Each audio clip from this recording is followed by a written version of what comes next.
Microphone check. Ladies and gentlemen, we are live. The Coffee and Biscotti Show. I'm your host, Crew Mel Bellissimo. It is Friday, January the 21st, 12 o'clock EST. And it's a cold one, my friends. If you're anywhere near the capital of Canada, it's reading minus 34 outside. Went to take the little guy to daycare, and holy free holies. What a cold, man. It's bitter cold. I had an interesting experience. There's so much snow and ice on my wheel well that I had trouble turning the car. That's bananas. I never heard anything of like this before. This never happened to me in Toronto. Man, Ottawa, baby. If it doesn't kill you, it can only make you stronger. So, today's show is brought to you by Team Wolfpack. Yes, it is.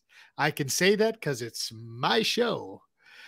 Team Wolfpack is an online community that I released and launched on January 1st, 2022.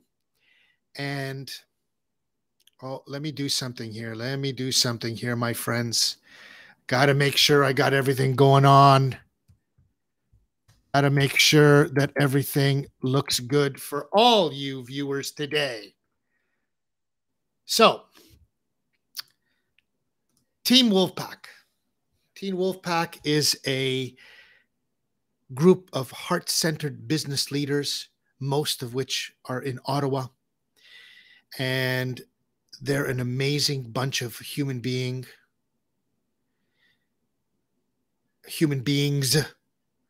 And I'm really grateful that I get to be at the helm of this online community.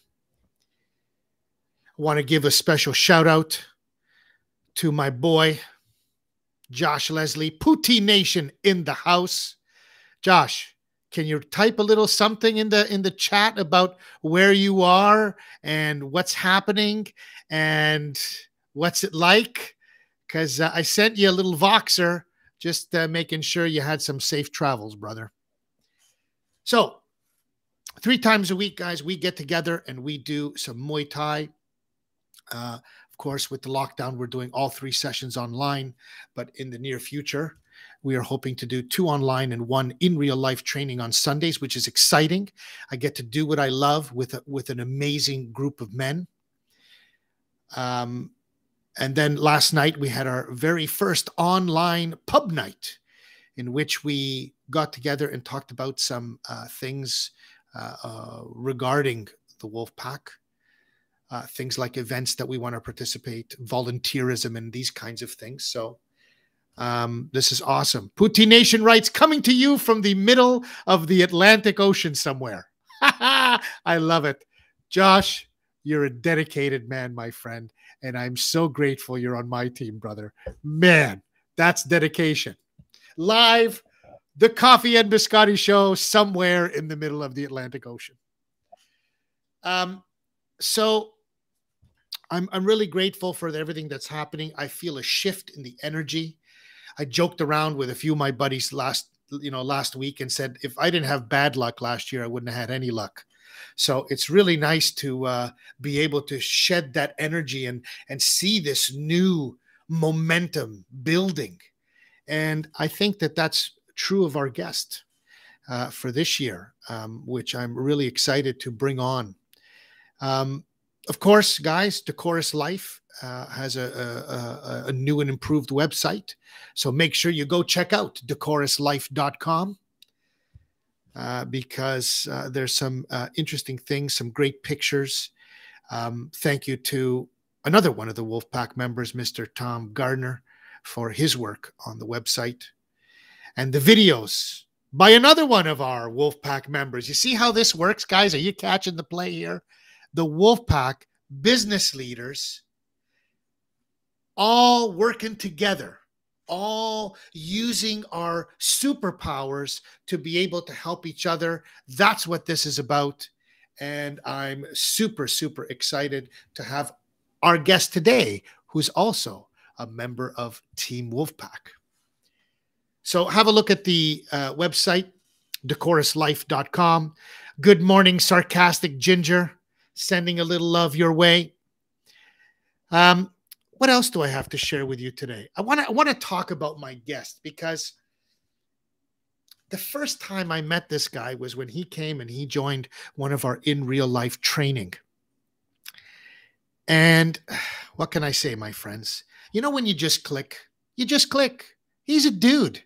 He is a dude. And I think that what's most amazing is as you start to hear his story, you'll see why he's a perfect fit for this show.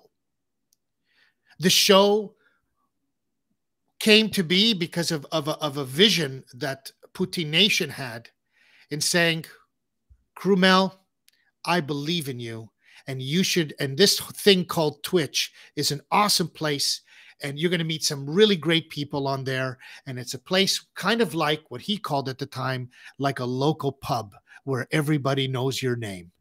And you come in here and you feel at home. And that's how all of this started. So it started because of a passion and a vision to share people's stories of passion and transformation. And you know, Josh, I don't know if you know this, but I think the first Coffee and Biscotti show was exactly 1 year ago tomorrow. So look at that, my friends, celebrating our 1 year anniversary here on the Coffee and Biscotti show. So where do I start? First of all, you got to love the guy. He's a martial artist. Been a martial artist since he was 8 years old. He's a doctor of chiropractic. This year, in May, he will celebrate his 25th anniversary. You know, we call that in Canada a life sentence. 25 years of being a chiropractic doctor. And in year 16, he made a switch. He made a switch. And I listen,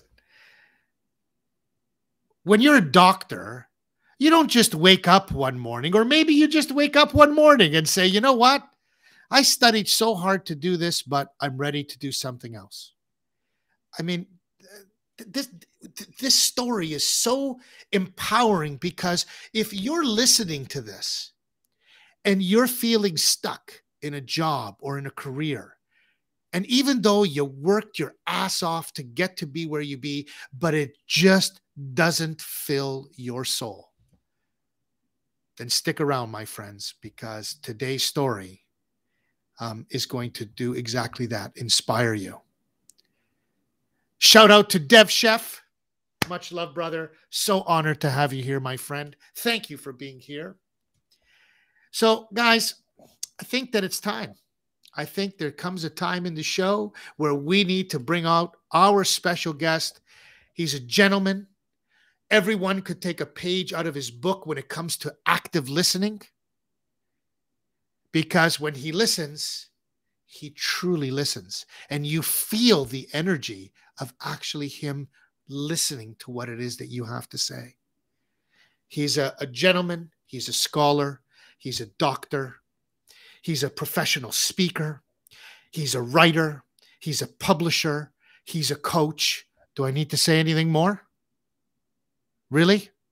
This guy is one amazing dude. So wherever you are in the world, my friends, get up off of your comfortable seat and put your hands together for the one and the only Dr. Paul Newton.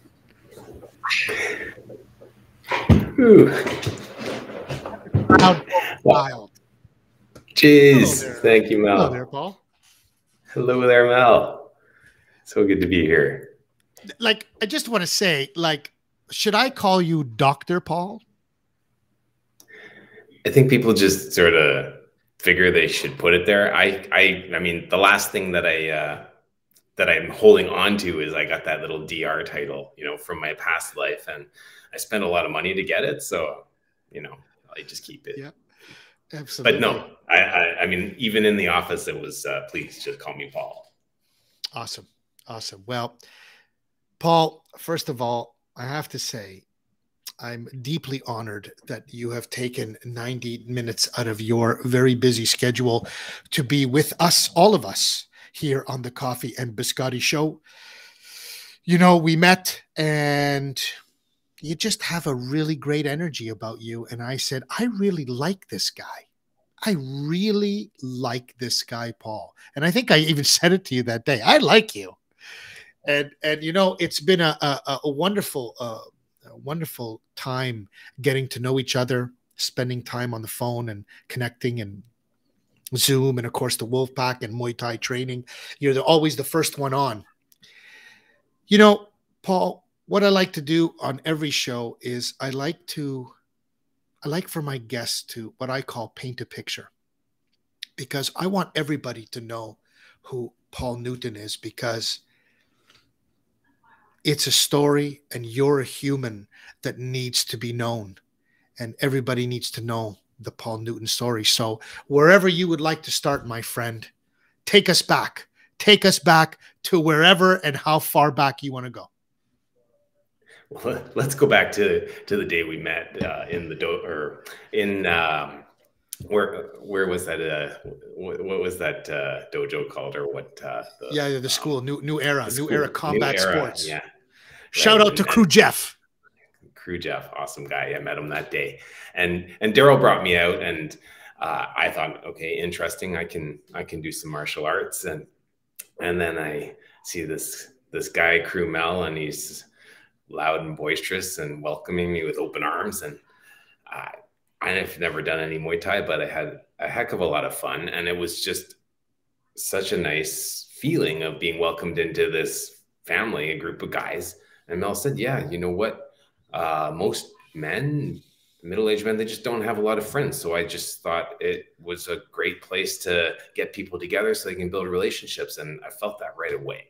Oh. And I think, you know, having just relationships with men, it's always kind of, you know, either you're bonding over sports, or you're finding something to like overthrow or whatever. And it's just like a place where you can either, you know, like be tough and still have like a vulnerable side or have problems. That it was just a really welcome space. And that's where it all started. But, you know, I think that's probably a fine line that's I don't know if most men are always trying to walk it, or if they have it so far pushed out of their psyche that, you know, they're just doing whatever they can. But like, for me, it's just always been a balance my whole life that I've just trying to navigate, and, between doing what it takes to be a good man, a good guy, a good person in society, versus doing what you want and love and having passion. So that's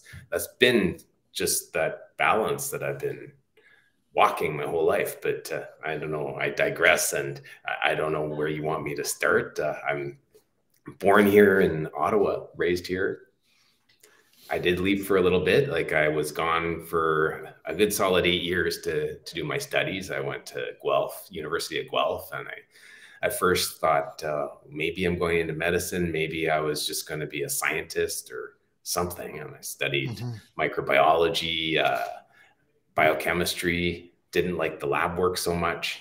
And then I got introduced to chiropractic. I actually was driving down the street yesterday, actually right here in Ottawa, where we are at Cummings Avenue. We were at the Mandarin Ogilvy restaurant, and I was there with my folks. And then my dad was driving, and we got rear-ended at a stop sign or a traffic light. And that was the first time I went to a chiropractor. And the feeling was just, when I got in there, I was like, oh, this is kind of neat. You know, just the chiropractor is a nice guy, and I felt good to be there. And then I went back to school, and I went to a chiropractor in Guelph, and her office was so nice, and everybody just made me feel so good. And I thought, well, I could do that, just make people feel good. And that's where it all started. And from there, it led to another 4 years of study to get my chiropractic license. And I came home for a visit to Ottawa and ended up staying. And I'm still here. And that's where we're at, Mel. Like, you want to dig in somewhere?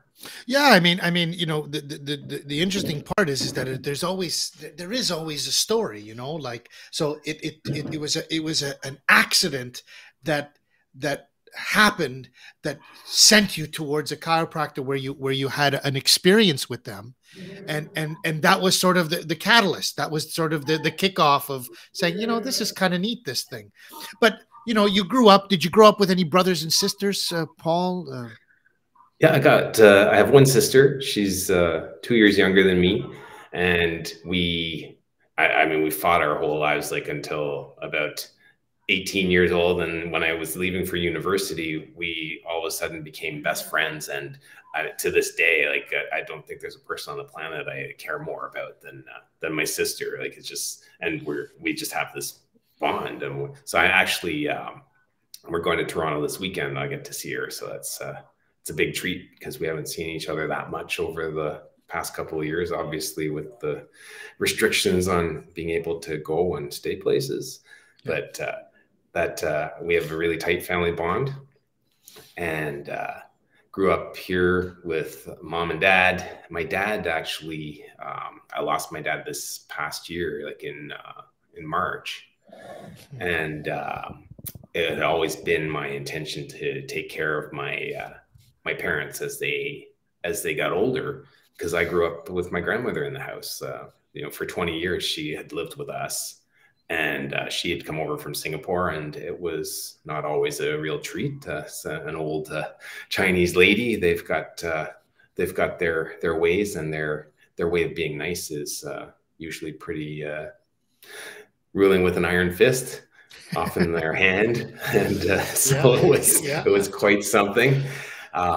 But always had family around. So now my partner and I have we've got my mom in the house, and we're adjusting for the past, almost, we're coming up on a year. So it's not without its ups and downs, I'll tell you. And living with your parent again, it brings back all the old things that maybe you sorted out, maybe you didn't. And I got a whole chance at this spry young age of 51 to revisit shit from like my childhood and do it all over again and figure it out. So I was just thinking, like, today, as I was coming into to my buddy Luke's place, the movement company where I'm doing some work right now. So I'm back in a chiropractic office, that I just thought, you know what? Hey, it's kind of like a new start to my life right now. It's like getting out of the house again, or, like last time I was there was in high school, and now I'm back in like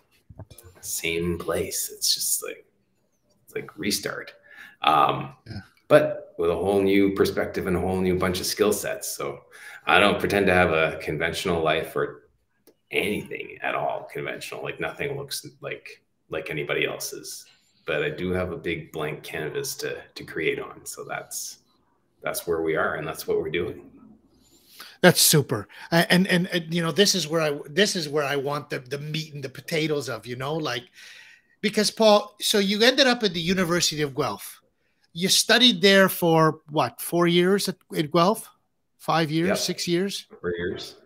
And then where did you go after Guelph? And then I went to the chiropractic college in Toronto. And that's a 4-year program as well. So you needed to have an undergrad and some science background to get in. And then you do 4 years of training, including an internship in the clinic for a year. And then you pass rigorous board examinations to get your license. And once you're licensed, they send you out and you figure out how to get into business for yourself. And so that's what I did. For 16 years, I thought, you know what? I'm going to set up an office and I'll work there till I retire, and that'll be the end, because that's what you do. And you get, you get married, build a family and raise a family, have all this sort of, the house and whatever, and the boats, the cars, and all the sort of fancy things that doctors are supposed to have. And then that's it. You're done. And then you've lived a good life. But that just never seemed to really click or fit, like, in so many ways. And but the societal norms, the amount of time invested, the just the momentum of the path that you can find yourself on, you kind of feel like you're on a track, and it's a railroad track and you can't get off. So um, like I kept pushing against resistance. I kept on trying to make things work. I kept trying to find something. I'm always a happy guy. Like I can find ways to enjoy life all the time.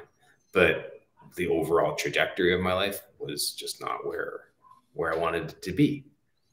And there were aspects, like, of course, all along the way that were really fantastic. Like, I mean, I love all the things I learned to become a chiropractor. I love all the things I learned about starting businesses, opening shops, having staff, having people work for me, having all sorts of patients coming through, and trying different things to improve flow, to improve the use of my hours, efficiency, make money.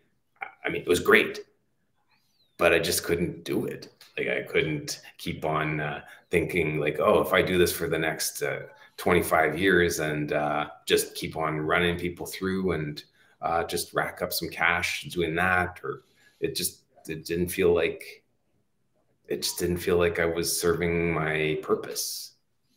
This And is I don't know what it was. This is amazing, Paul. I'm in awe because I think that the way that you say that is so powerful. You know, you become a doctor and, well, that's it. Get an office, bring clients through, and Bob's your uncle. You know, and what's amazing is that I gotta dig deep. I gotta know. Because, you know, we have a dear friend in Albert who also has been on the show, who was a chartered accountant. And, you know, chartered accountant, doctor, lawyer, all of these kinds of professions, you have to work your ass off to get there. But then all of a sudden to switch, like, we got to talk about this. This is mind-boggling for me. So you go now. Did you open up your own practice? Is that what happened? You opened it up in Ottawa? Yeah, the first one that I opened with a business partner, and actually similar kind of partnership that I have with, well, not similar at all, but like, say, you know, Daryl, our good buddy Daryl Bandoro, another Wolf Pack member. Indeed.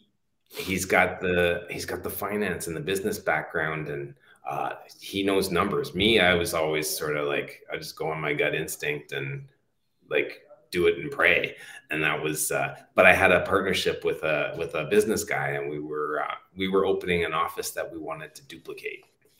And I just kept on running into philosophical issues, or issues of integrity, and what I wanted to do and what I thought was best versus what, you know, just made financial sense. And if I look back and I wish, you know, I think back, if I just chose one path, stuck to it, did it over and over again, and just, like, you know, put money in the bank, it was just like, I'd be looking at a very different sort of path. And I look at people now and I'm like, wow, what was I thinking to, like, just get out of that?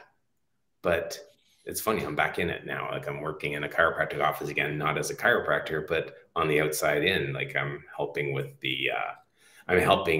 a chiropractor to make his vision a reality, like what he really sees in helping people in the world. And this is really inspiring to me, because I was always trying to find that for myself. And at least now, you know, with the experiences I've had and I guess my own expertise, like my skills of how I connect with people, how I listen, I feel like I can get him and then bring that to life in what we're creating in his business. And that's really fulfilling and really rewarding. But yes, back in the day, I had opened an office, and we were laughing this morning just because we're looking at this office I'm in right now and what we can do renovation wise to just make it better, more professional, and sleeker. And I was just thinking back, God, like in 1998, I opened an office and I had loans, like bank loans for $220,000 to do that. And like, that's 1997. And I was like fresh out of school, and I thought nothing of it. I just like took that on. And now like we're walking around the office and this contractor's like, oh, we could just, we could split this bathroom, stick another bathroom in here. And I'm like, whoa, why are we going to spend all that money? Like, you know, because the second time I opened an office, like I went from $225,000 in bank loans to I just stuck $5,000 on my credit card and like made it functional, and I got to work, and it was like way more my style, way more effective, and I had a lot more fun in it versus the first one where I blew the bank. And so, you know, walking around with the contractor, we were like, oh, you know, those are nice to have things, but like there's a lot of ways to make a place nice and work without having to like do what people think or expect you to do when you open a business. You have so much leeway, and there aren't any rules to how you create something, just what you decide, and the story you tell about it, and how you serve with passion. And that's something that I just was so drawn to in Luke Mahler, another Wolfpack member, and a brilliant chiropractor who practices 180 degrees different than the way that I practiced, has a totally different approach and philosophy, but is just passionate. And I just love the guy because everybody that is around him just gets drawn in by his presence and the level of caring and what he wants for you. And I just want to find the perfect way for him to express that in the world and be successful as him, doing the things he loves. And the thing that I really know about him, because he's he'll probably like, you know, cringe. He's like a pro cyclist. He like rode at a really high level and still does. Like I would never go on a bike ride with this guy. And like the people that come into his clinic, I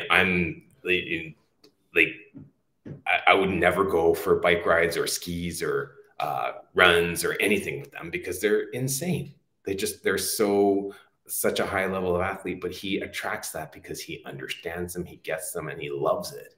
Yeah. And he's married that passion for cycling with the passion for chiropractic care and the human body and biomechanics, and helping people to, at any level, engage at a higher level in their sport. And that's that drive, like that, I want to give space for that to really, you know, come to its full expression here in the world. And that's why I'm working here with him. And we're having a blast. It is so much fun. Like, I feel like I just come and hang out with friends, like not every day. We're here twice a week, but I've been here like almost every day. I come and I see all the practitioners, and then I get to do what I like. I listen to them. I experience their presence, their energy. And then I tell them, this is what I felt, but here's what I'd like to feel or what I'd like to know. And if you would do that, or tell me this, or explain what you're doing in this way, I'll do whatever you say, because I know that I'm going to get to have what I want in my life, be more passionate about my sport, my activity. So I just want you to be able to help me to do that. So that's what I'm helping with now. And it totally takes into account my skills as a chiropractor and what I learned from my bedside manner, my ability to connect, my ability to listen and to find out what the underlying problem is, the thing that they're not telling me. And that's the key. You know, there's always two conversations going on, right? What people are saying and what they actually mean. And I'm always listening for what do you actually mean? And what aren't you saying? Or what do you want to tell me or not want to tell me? That's really the crux of the matter. And that's where all the pivotal kind of information and the real fuel for change exists. It's in that undercurrent that if you get there with people, it's a whole new level and a whole bunch of power and energy for transformation. And that's what I look for in life. And I think that's where I've come to in like being a publisher and being a speaking coach and helping people deliver the talk of their lifetime on the TEDx stage. Like, I want to know like that essence of who you are and what you do. Because I don't really care what you do. I mean, that's just could be what you're doing today, and maybe it's going to change. But like when you marry that with who you are, and you really get to that, why do you do things? Then you end up creating something really powerful that people want to know and people will listen to. So powerful. Wow, there's a clip right there. I mean, that's super. That's super, Paul. That's, and you know, it really is an eloquent way of putting exactly how I feel about life. I feel the exact same way. I mean, as a martial artist, you can, I'm very sure can appreciate that, you know, you don't go into this business, the martial arts business, let's say, because you think you're going to make a lot of money. You go because you just love it. And when I started my gym, I started out of a Bally Total Fitness, and then went to a Squared Circle Training, which was a wrestling gym, and that's how I got my start. And I never had money on my mind at all. And so to be able to marry the two, you know, the ability to create some financial abundance in your life while doing something that you're passionate about, to me is the ultimate goal, is the ultimate purpose, you know, because we all know we got to work. We've got to do something, you know. But what I want to talk about, Paul, especially what I want to dive into now, is what happened. You do this thing for 16 years. But what, did you wake up one morning and say, that's it, I'm tired of being a chiropractor? What was it? Was there a quantum moment? I think it came up a couple of times. I think maybe like 7 years in, you know, that people get that 7-year itch and they want to do something else. It's just, I mean, I'm still paying off my student debt, right? And I'm still like, I felt like kind of trapped under this office that I'd opened up, and I really enjoyed, like, I enjoyed training people. I enjoyed coaching. I enjoyed speaking, because I do workshops in my office. I liked doing it. I started doing Toastmasters. I went to speaker training. I participated in the Canadian Association of Professional Speakers. And I thought, oh, you know, that could be fun, be a motivational speaker. But, you know, like at that point, I think there was still interest in what it would be like, you know, just being inspiring. But now, like, everyone's being inspiring on like Facebook or Instagram or whatever. And now it seems like it's not enough just to get up there and say nice things on the stage. You have to really start to transform lives. And I couldn't figure out how to kind of make a leap that way.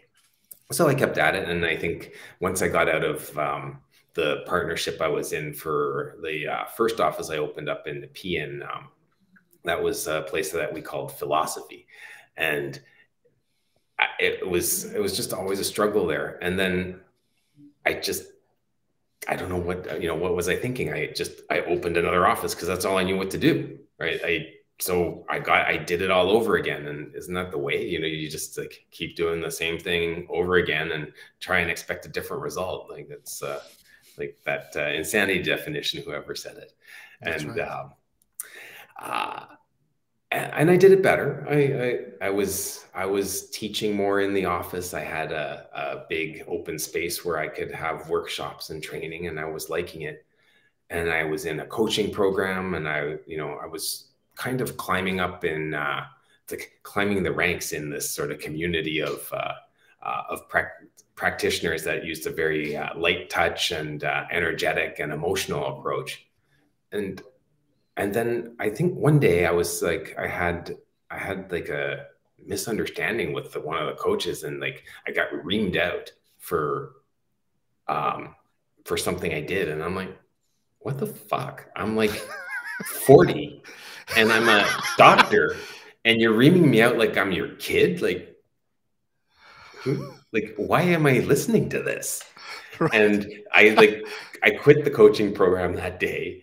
And then I was just like, I think I probably lasted another year in the profession. Like, I think that it was like a sort of what the fuck moment. And I mean, I love it was a husband-wife team that had this coaching program, and I had been coaching with this guy Pierre for like 10 years at the time, and I'm like, I don't need more parenting, and I don't need somebody to show me the way. I think I just need to get off and find my own way.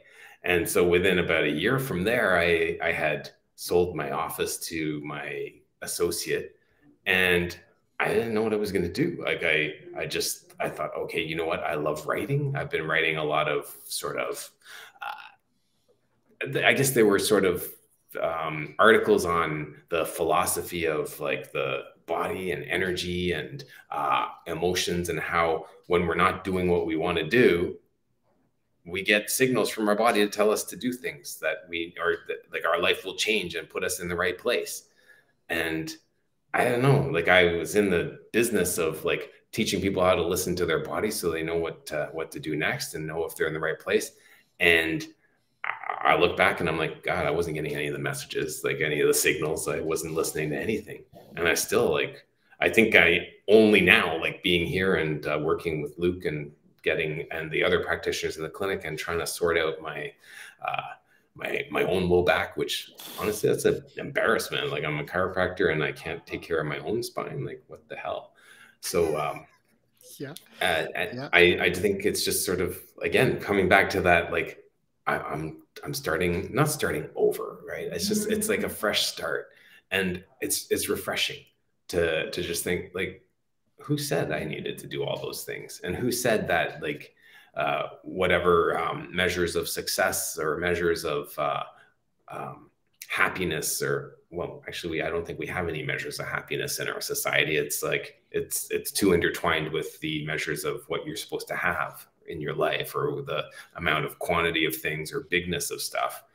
And I mean, there's no real measure. Like once you have your needs met, which I mean, I certainly have very comfortably, like there isn't a really big distinction between how happy somebody is at, I think the studies showed that at $70,000, like there's no difference between any amount higher than that. Like if you go into millions, there's no difference in happiness because you're out of survival mode, and happiness is something you create.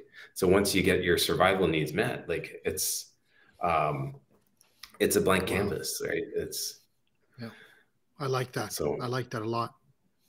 But there's nothing to say don't create abundance, right? And like, and I think like that's just the focus, is create abundance for other people and help them to really grow, and you will grow in the process. And I think I got a second chance here. It's like another restart. Like I'm in a chiropractic office again. I wasn't even I didn't seek it out. Like Daryl just said, "Hey, do you want to do this?" And I was like, "Well, I like hanging out with you, and you're a bright guy and full of great ideas, and you'll probably keep me from blowing a whole lot of money on something that's a bad idea, like because you know the finances, and I'm full of great ideas that we can implement here." So we've been doing it, and it's like I said, every day is a party. We're having a blast, and it's doing great things. So wow, that's so awesome. Yeah, and this is just since I met you.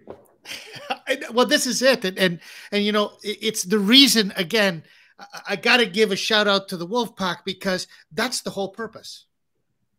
Yeah. Luke said to me that, or when we did those testimonials, he said it is testimonial that what it did was it brought me somebody that now they're going to be working on my business. And the Wolfpack was the one to bring this together.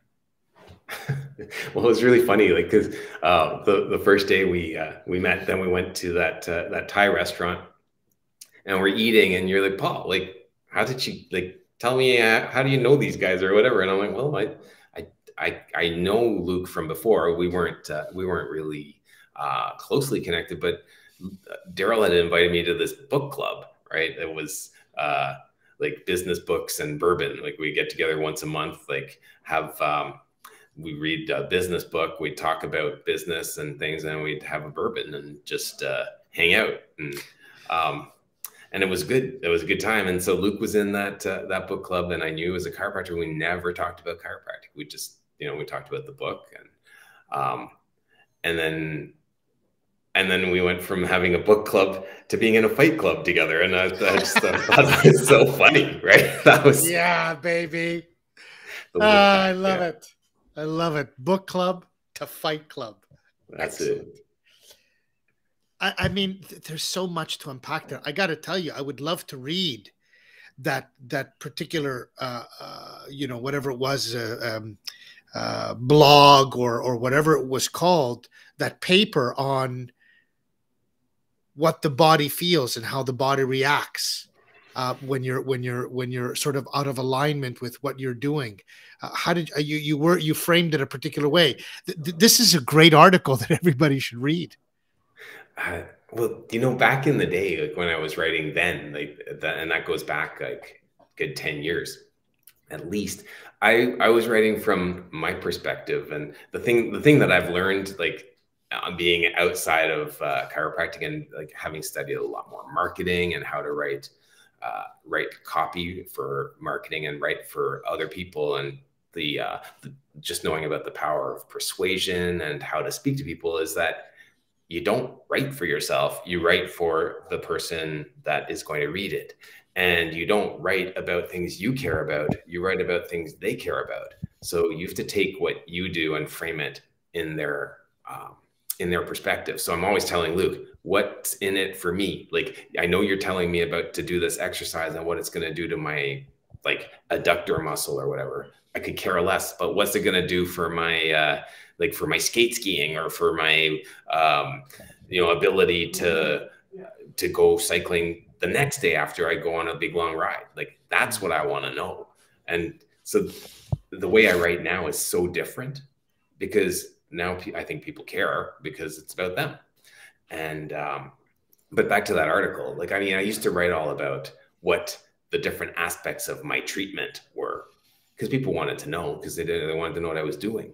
Right. But the interesting thing about the treatment that I used to do was that like tension in different areas of your body meant different things about you and how you were responding to your life. And so there was like 5 phases of tension in the spine, and like, who cares, right? But okay, so maybe you have neck pain, or maybe it's right at the top of your neck, and like right up under the brain, like the first vertebrae, when that's misaligned, according to this philosophy, it was a fear of the future and not being able to trust that everything's happening for a reason and being able to just go with the flow, right? And so you just you're kind of like, oh my God, like, what's going to happen next, and how do I control this, right? And being a control freak and trying to, not trusting that the right things are coming at the right time, that makes your life kind of a bit of hell, right? You can't control everything.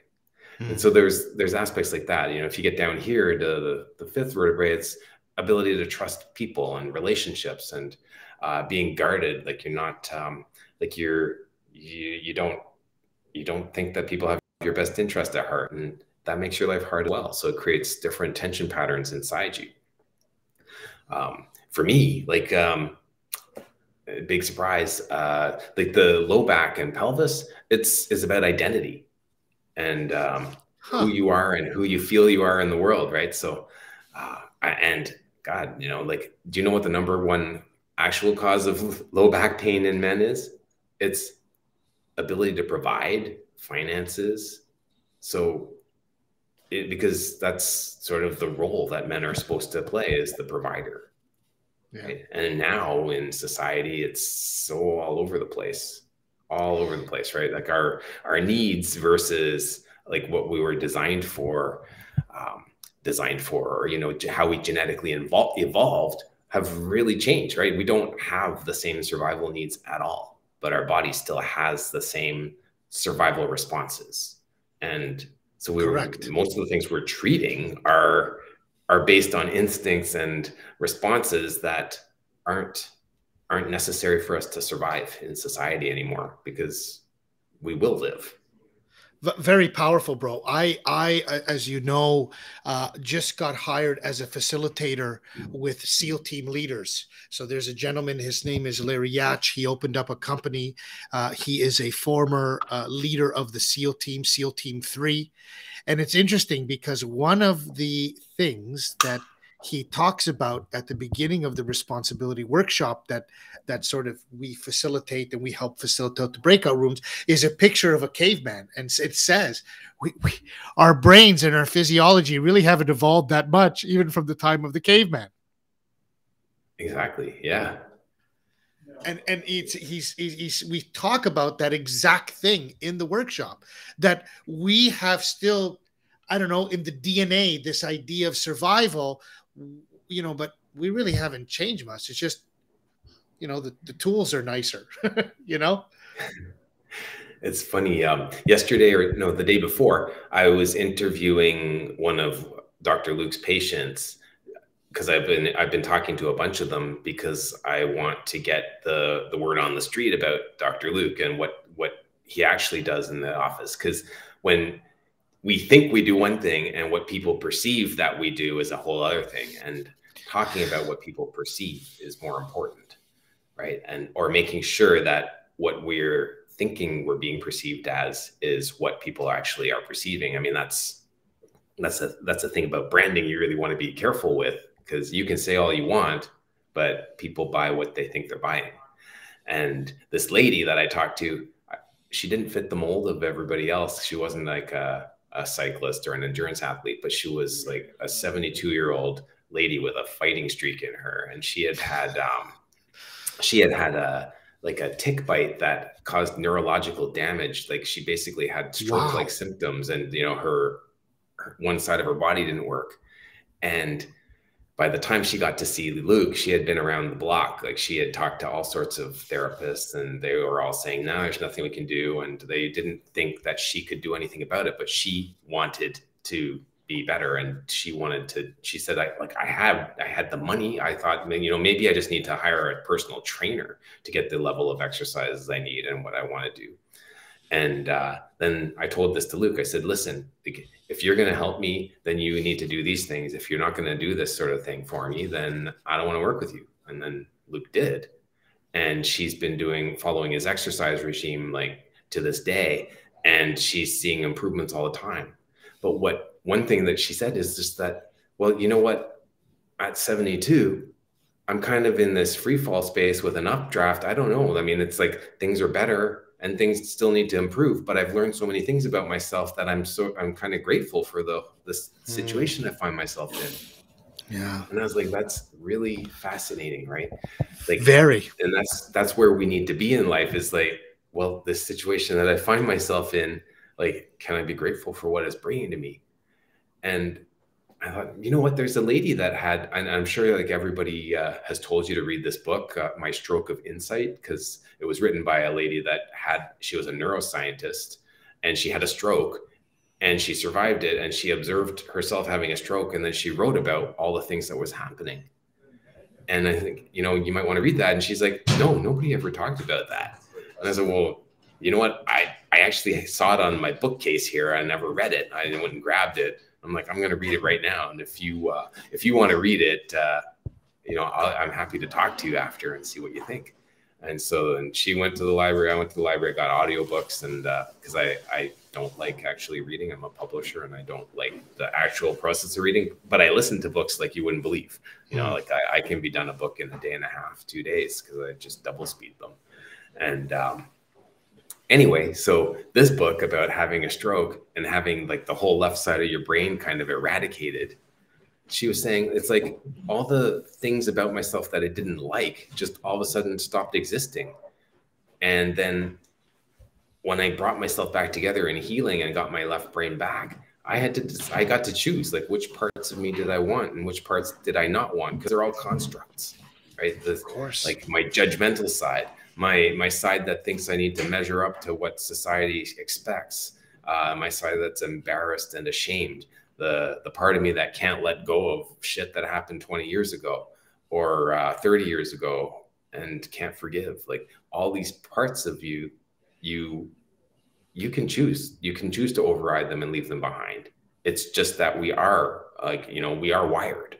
And if we don't consciously do something about it, the wiring will just kind of intensify, and it'll run its circuitry, and the story that's being told in your brain could be the same story day after day, and it can just get bleaker and bleaker.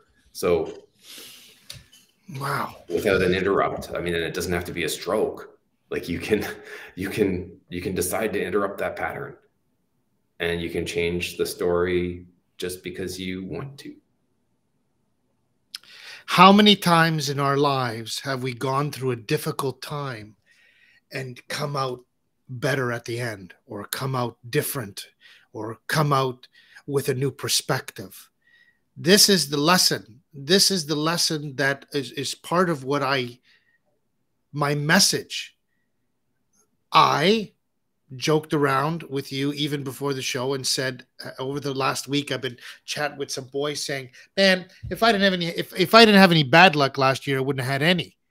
And it's interesting. It's interesting, Paul. I say that because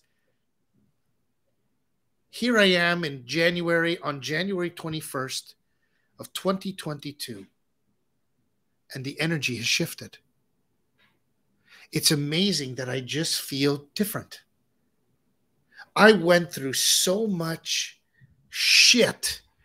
I'm happy that the decade of the time I was 36 to the time I was 46 is now slowly rolling over, and I'm moving on to almost 47. And those constructs are gone, or at least they're diminishing. They're moving away. I don't hold on to those beliefs and those constructs anymore, because I'm really not here to compare myself to anybody. I subscribe to the philosophy that I want to be better than I was yesterday.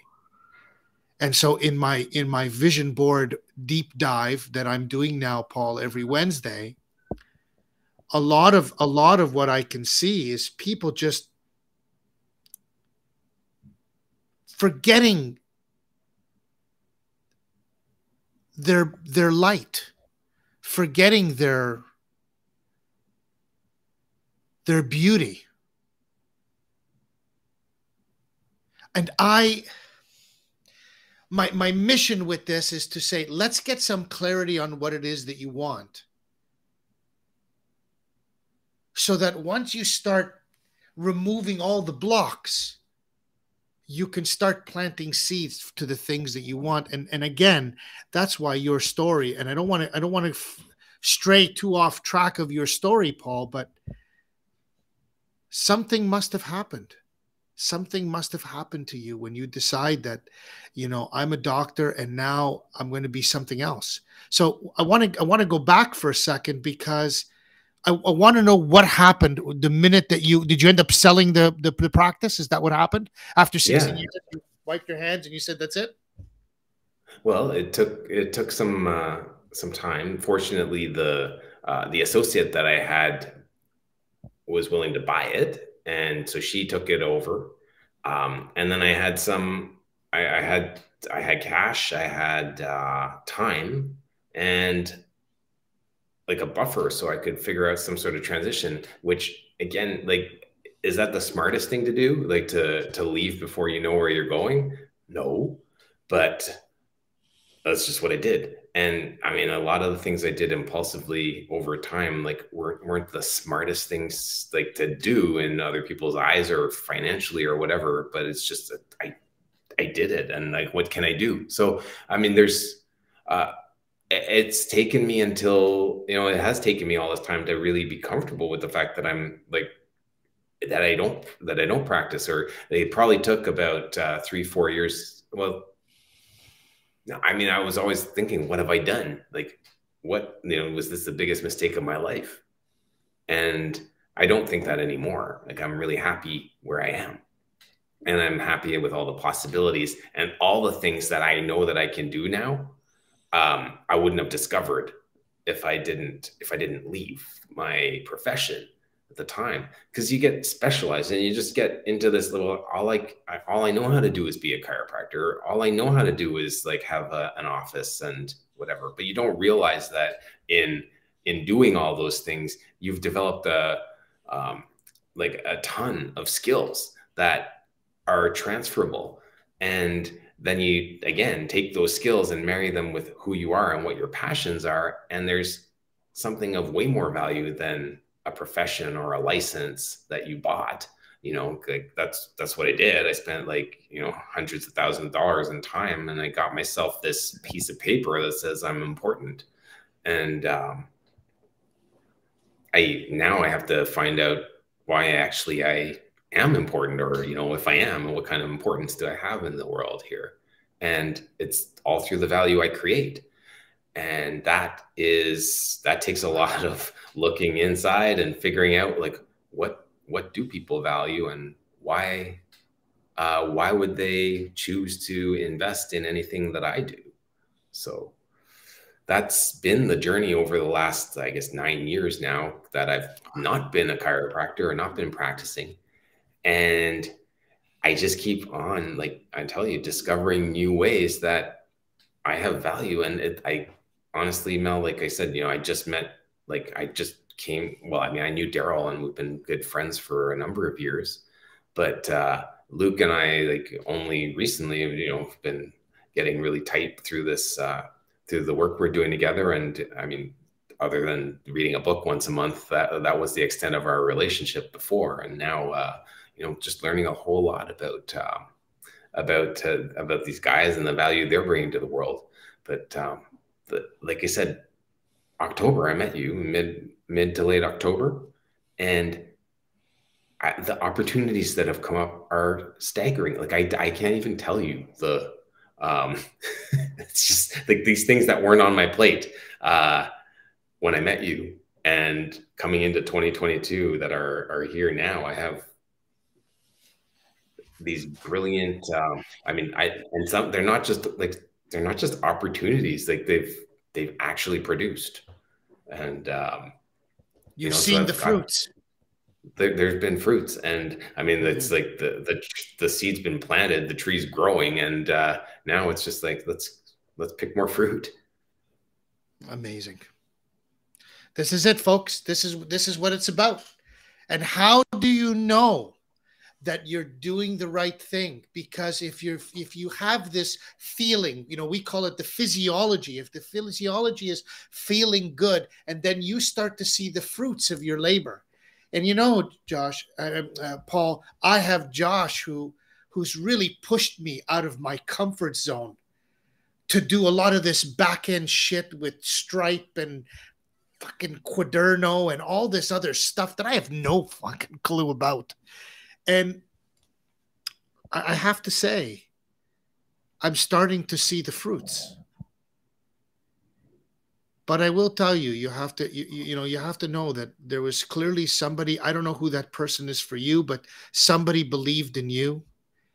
And I think everybody needs somebody one time or another in your life that believes in you. And I'm very blessed, Paul, because I have Josh. Josh Leslie believes in me. And so failure is not an option for me now, because I have somebody who says, Mel, you have a special gift, and the world needs to feel this gift. And the world needs to see this gift. And I'll tell you something, Paul, the one thing that I want to get better at is the tools that you have. Thank you, Evil Ginger. You're very sweet. We believe in you, crew. That means a lot to me. But Paul, I want that gift of, I want to get better at speaking to the person. I want to get better at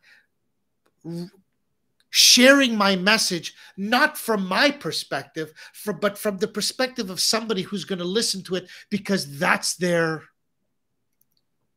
what they needed to hear. So you've heard Majid say, you know, you're going from Pain Island to Pleasure Island. Yeah. Well, I need to get uh, uh, better at that, because I believe in my abilities, and in the 25 years that I've been a coach, Paul, that I want to be able to share with people exactly what they need, not what I think they need, and really tapping into that energy, because there's a huge distinction between the two.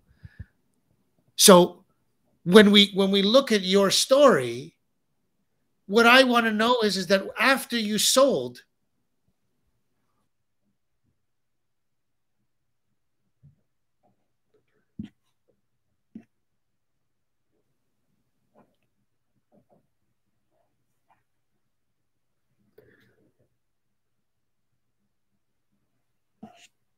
I just have a little technical difficulty here, Mel. I don't know if it's on your end or mine, but it says we're still going and the stream's still going. So I see your frozen face, but I'll talk. And back to what giving people what they need, or what I think they need versus what they want. Uh, what I say now is always sell them what they want and then give them what they need, right? Because people, what they want to get out of pain, like you said, Majid said, and Majid's a good buddy of mine, and so getting from Pain Island to Pleasure Island, that's what they want. But a lot of times they don't know what that Pleasure Island necessarily is. They just know that they don't want to be here on Pain Island.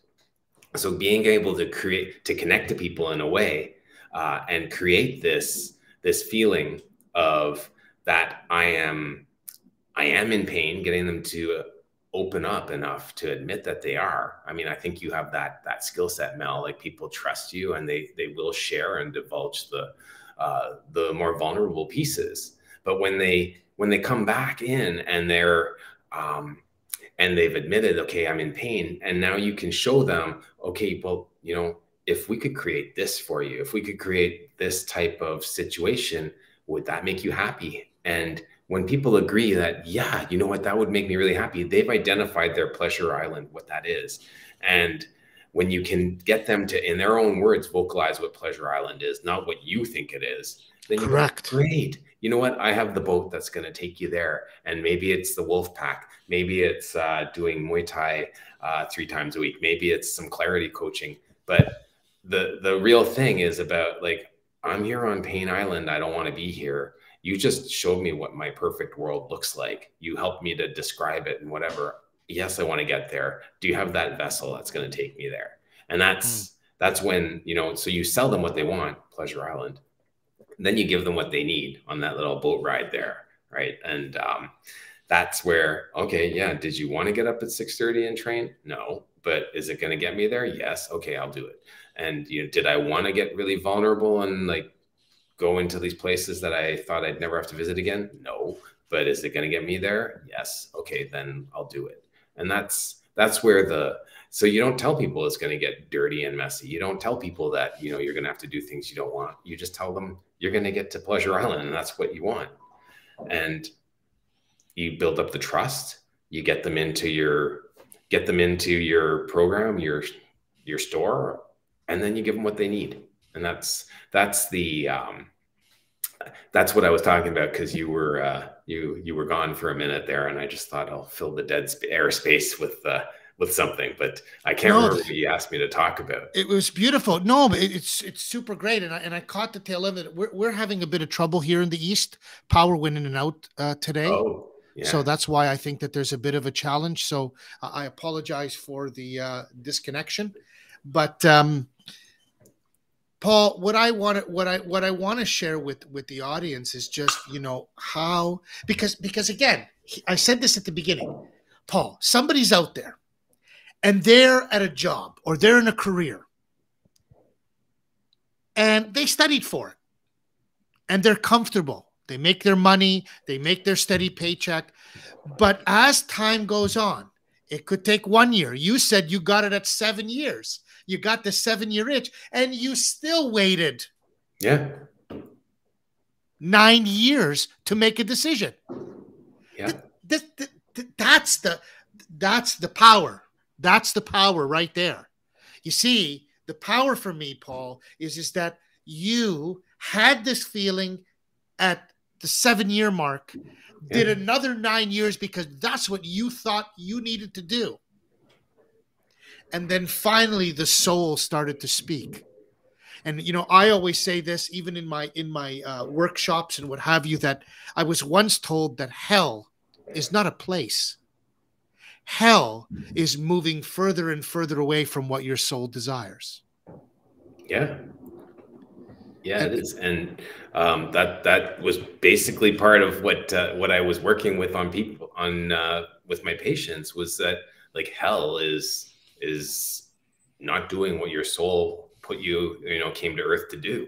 And the longer you do that, the more tension that's going to build up in your body, the more disease that will show up, because you're not operating with ease, because you're fighting the current. And when you fight the current, it's hard.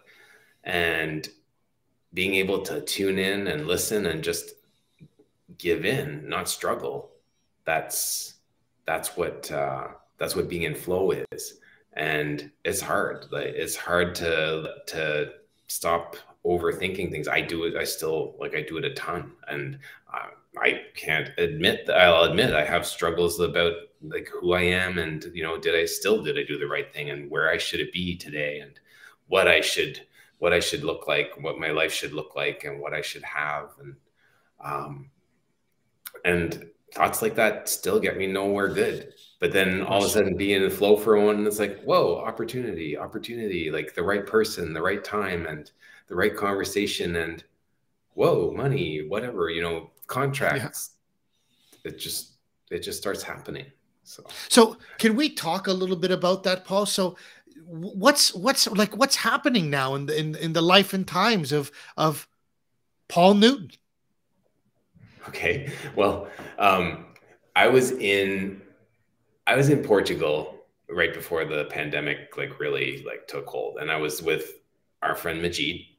He was having an event, and I was honestly, he's like, Paul, do you want to come and cook?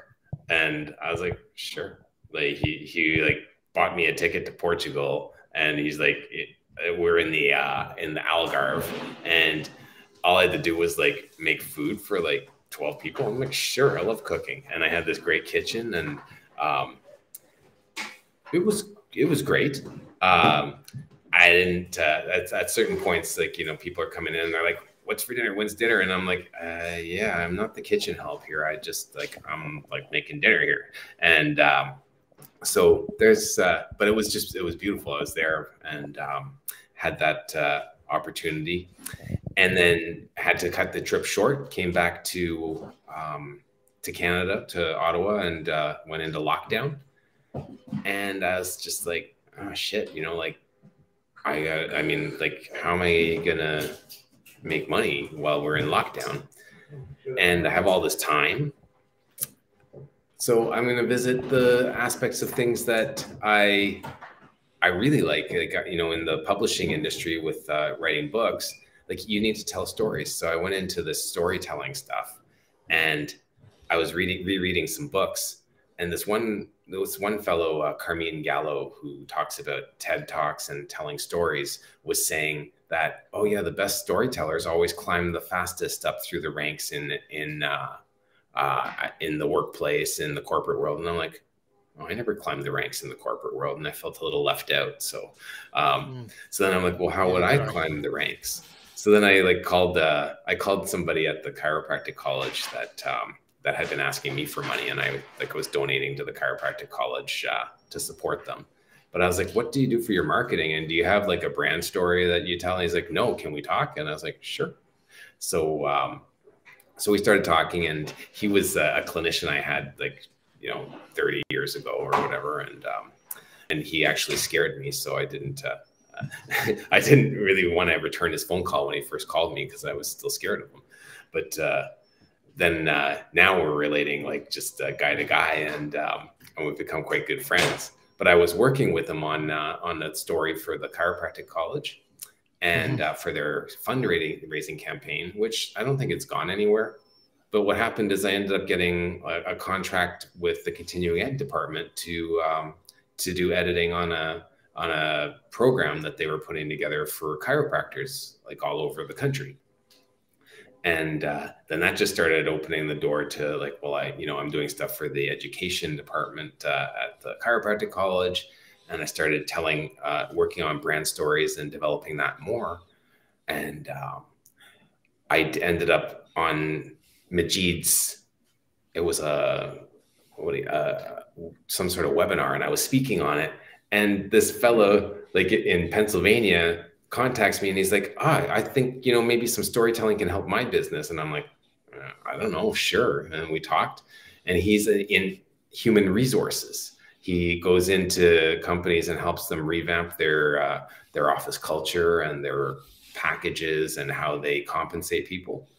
And he's like, well, people love me in human resources, but they, I don't get hired when I speak to them. And I was like, I think you're positioned wrong. You're pitching the wrong sort of story. And he's like, oh yeah. And I was like, yeah. And so then I said, well, we could do this. And I was just making was I making stuff up? Yes and no. That was just my thought. And so we rewrote his story and his positioning. And then I got my friend, just like this girl I went to Toastmasters with, who did some social media stuff because I don't understand how to do it. And I just brought her on board, and he just loved what we did for him. And he paid good money for it too. And all of a sudden he started attracting exactly the kind of clients he wanted and getting the price point he wanted for the services he's offering. And so he comes back to us and says, you know what, we have this engineering firm and they're a great company. Everybody really likes working there and they stay a really long time, but they don't tell anybody about that. And they're having a really hard time filling their positions. So I think they need a story about that. And he's like, do you want to do it? I was like, yeah, sure. And so now I'm working with this guy on rewriting the brand stories for an engineering firm. Like, what do I know about engineering? I'm just a chiropractor, right? And I'm not in the United States, I'm in Canada. So I've never met this guy, Ed, in person. I've never met any of these people, but I'm working on this. I'm writing a story with all their, their business executives, the C-suite. I'm interviewing their staff, and I'm listening, active listening. I'm doing what I do best, and I'm just listening to what's really special here and important here. And then I put it together, and I'm like, this is why you guys are important. This is what people find impactful, and this is why you're different.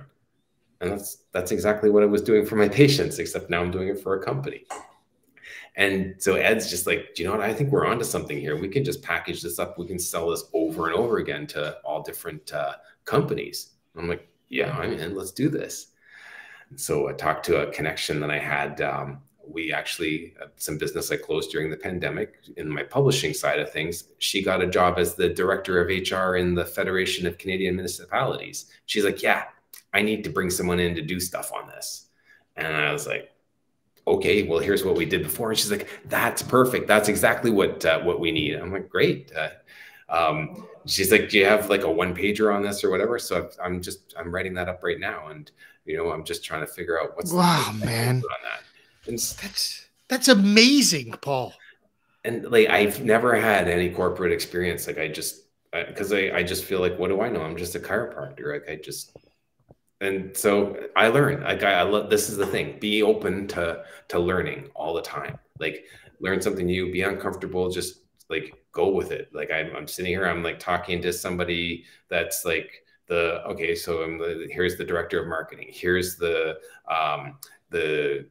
chief whatever or something officer, and I'm like, I don't even know the terminology, and I'm like, you're so important, and I'm just sitting here, but they're just people. They just talk like regular people, and then I'm like, oh, you know what? I know how to deal with those things, like people, like these titles, right. Like whatever. It's like they confuse us, but when you talk, it's just a person that's just they have an experience, and they want to tell you about it, and then they want something changed, and it's like, oh, okay, let's just get to the heart of it. Like, what do you want as a person? Like, I don't need to complicate this.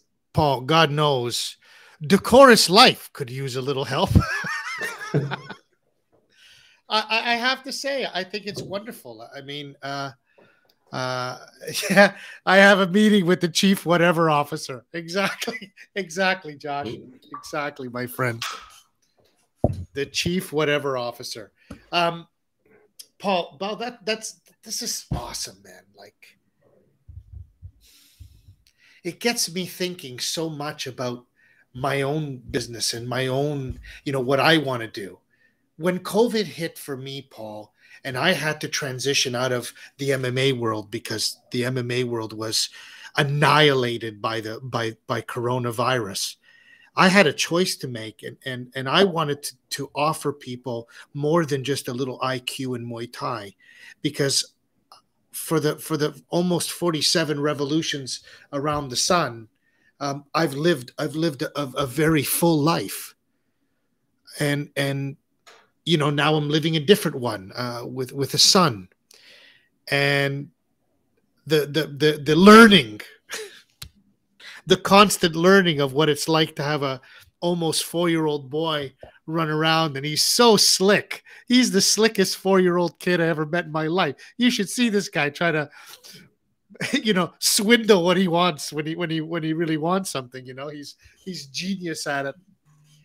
But I have to say, Paul, it just gets me thinking about myself, and gets me thinking about what I want to do. And I'll tell you that I really have come to understand that I have a real passion for working with middle-aged men, because I feel that a lot of them have worked 20 some odd years, either in a career or multiple careers. And I think I said this to you last night on the pub. That's what I feel. So my question to you is that at some point I want to talk about, how do I get that story out?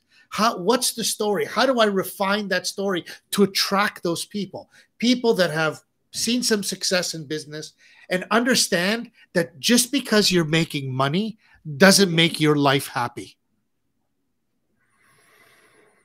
Well, I was thinking about you the other, or I don't know if it was like after the call, or maybe it was this morning when I knew that I was going to come on the show, and I'm like, what is it about Crew Mel here?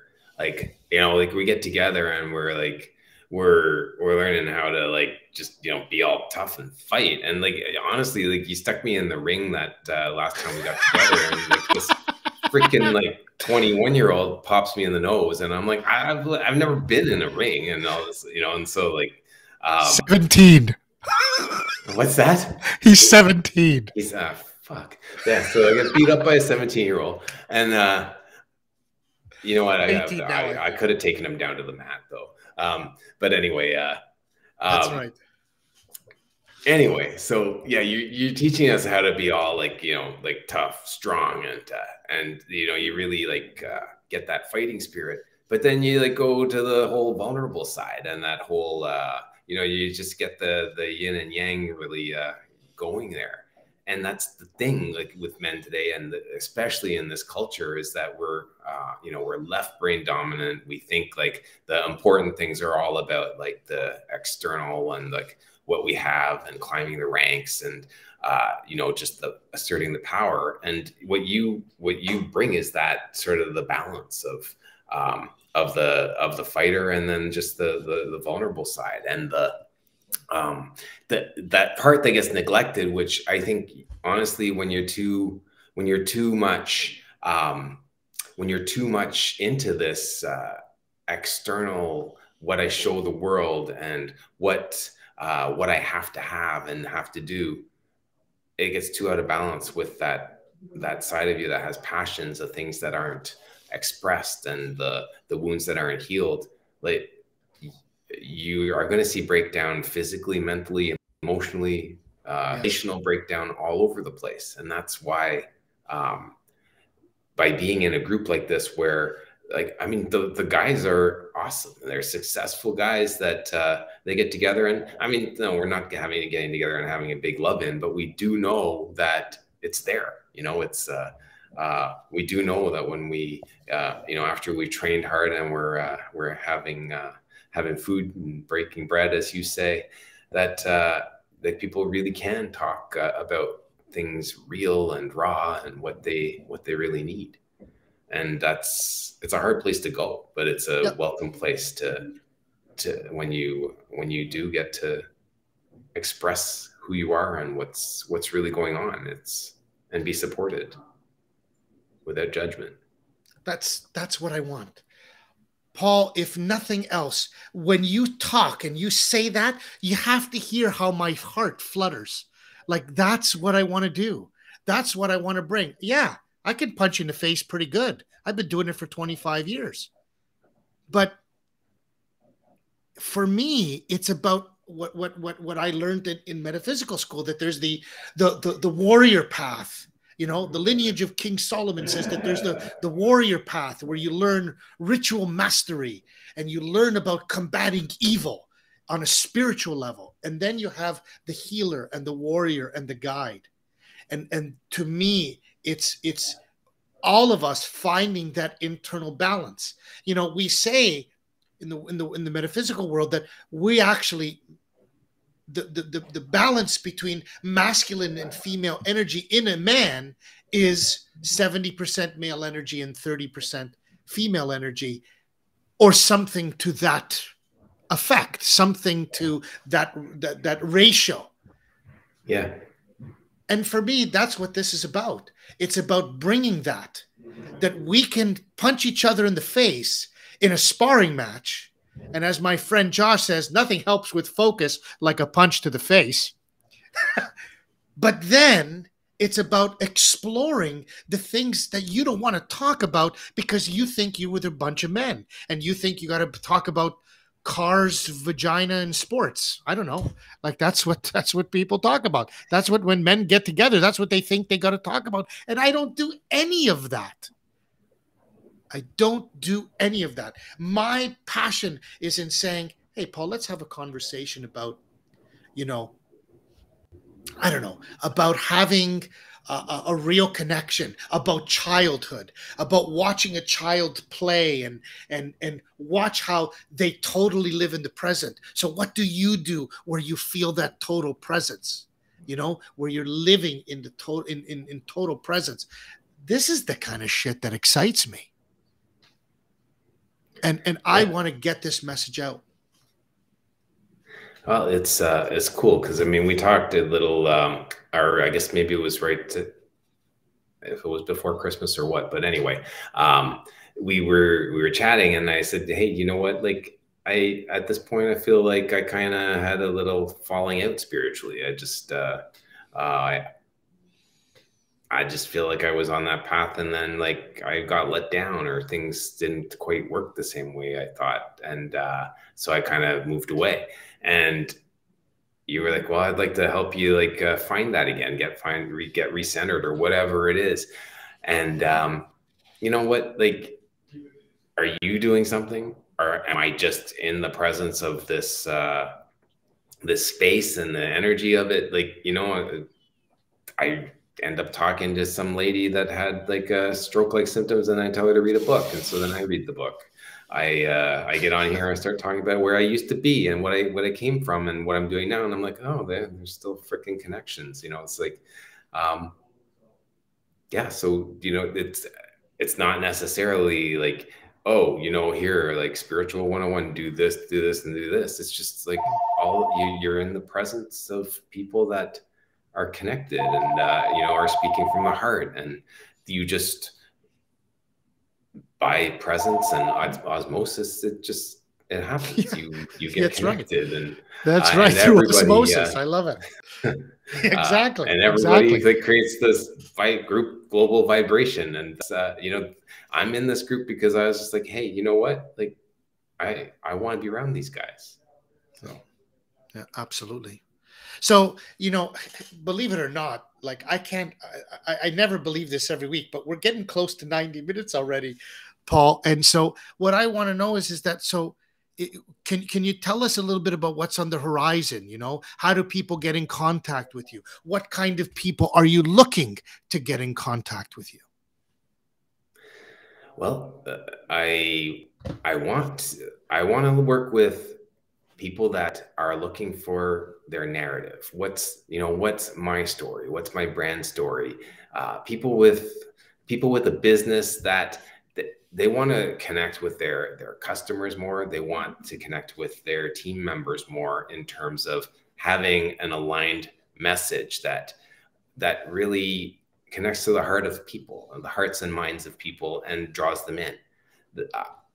I work with startups. I work with companies that are established, and our good buddy Daryl and I are working to put together pitch deck stories, like for companies that are looking to get money from investors, because telling the right story and putting your company in the right light and the right positioning makes all the difference, because that's what they're buying, is the story. That's it. That's what we buy into. What's the story? So that's the work I do. So if you need help with your story, if you need help communicating your story, if you want to write your story, I'm a publisher. Like if you've got a book in you that you want to get out, that's what my company, Expert Author Press, does. And if you want to speak, if you want to get on the TEDx stage, I coach there too. So it's all about people finding their value and expressing that story in a way that draws people in. So yeah, talk to me. And the way you get in touch with me, you can connect with me. Like through LinkedIn, through like Dr. Paul Newton on LinkedIn. I'm in Ottawa. Through Facebook Messenger. My website is drpaulnewton.com. So I'm pretty old school for the way of connecting. Just reach out, and I will be happy to have a conversation. Get on Zoom, get on the phone, and find out more about you. Yeah. Paul, I want to leave off with one revelation that you've had over the course of 9 years of getting out of the chiropractic business, working now in the chiropractic business from a different set of eyes and a different set of lenses. Is there something that you could share with regards to purpose, finding your purpose, because you've made this major transformation? You wrote an article about, the feeling that you get, the various ailments that you could feel and what they represent. What would you impart if you could share one revelation that you've had about finding your purpose, because you're still on that journey? Well, you never made a wrong move, like in your life. Everything you did, even though it looked like the biggest fuck up ever, was the right move. And when you actually trust that the people that you're coming into contact with are coming in contact with you for a reason, and you listen, you'll see that there's always an opportunity coming. And that God, I've passed up so many opportunities that were just like the bus loads of opportunities just keep coming your way. And it's like, hey, here's the opportunity. Take me. And if you're locked into your way of thinking and you're on this like one track, like, no, I have to do this because this is what I trained as, and this is what I'm supposed to do, and this is what my parents want me to do, and this is what I signed up for, then you're not going to see all the brilliant potential in every meeting that you have. But when you just kind of get into that space of like, oh, I wonder what the universe is dishing out today. Let's see what's coming and what it has for me. Like there's always something that you can do. There's always something great there if you're open to talking to people, and you get over your hangups about who you are and what it means about you to do things. Just try stuff on. You never know what you're gonna like next. Absolutely, man. Thank you, Paul. I really, really am so grateful. I have to say, what an absolute pleasure it is to chat with you. I hope, I'm just going to put your LinkedIn on the screen so people can see Dr. Paul Newton. But what an amazing story, and what great insight into purpose, and for a company telling their story because it's aligned. It's kind of aligned with purpose. When you talk about story brand, and who did we talk about before? I think his name's Donald Miller. Donald Miller, yeah. Donald, Yeah, Donald Miller. I get his emails, and I definitely read his book, and it did start this brand storytelling stuff. Yeah, and it's about the story of the company and what's the purpose.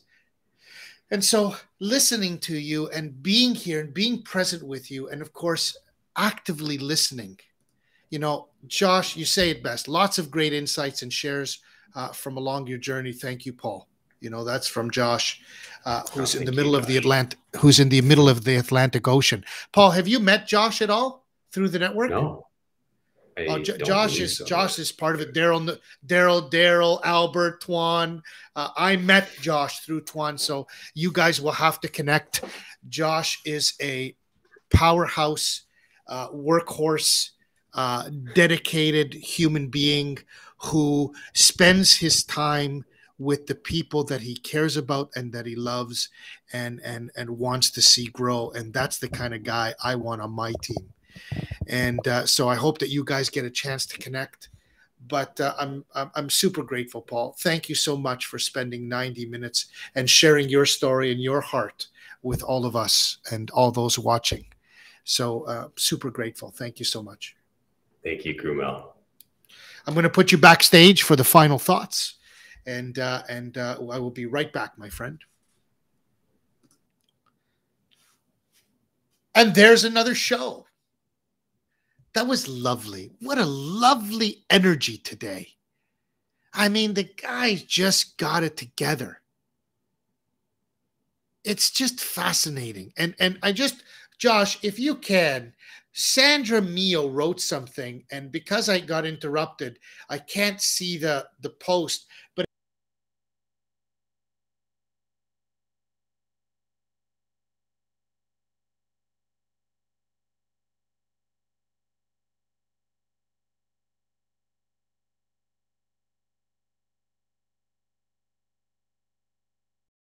check. Am I back?